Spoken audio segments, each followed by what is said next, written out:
የሚሰገድለት አንድ አለ። የአክብሮት የጸጋ እያልክ ልቤን አትላጠኝ እባክህ። እኔ የፎረሽኩበት ጫውታ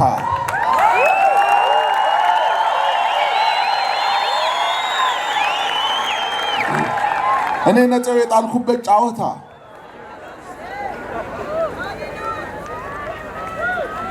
ተማሪ እንኳን ቀድሞ ተፈትኖ ገብቶ ጥያቄው ራሱም ይሁን አይሁን ሲወጣ ግን መልስ ይናበባል እኮ። ከዛ ከሳተ ተበላው ይላል። እሱ የተበላበትን ሄደ አስምረ ለመበላት ነው እንዴ አንተ የምትንደረደረው? አይሆንም። የአክብሮት አለ፣ የጸጋ አለ፣ የአምላክ አለ። እኔ ደግሞ የሚያሳዝነኝ ጴንጤውም ተቀብሎ ይሄን የሚል አንዳንድ ነው ጎጋ ጴንጤ አለ።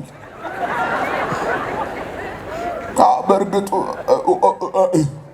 የሚል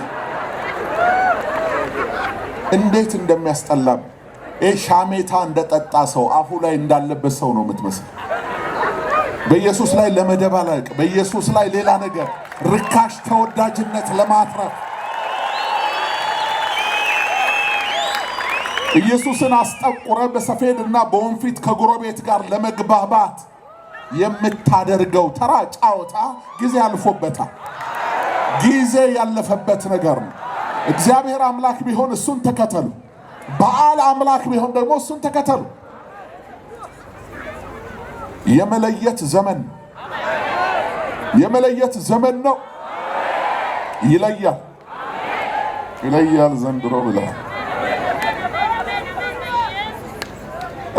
እስኪ የሚያሳየኝ ሰው አለ?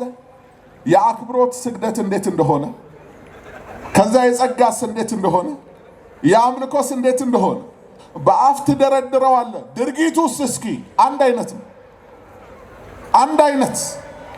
የለም አምላክ እግዚአብሔር ብቻ፣ የሚሰገድለት እግዚአብሔር ብቻ።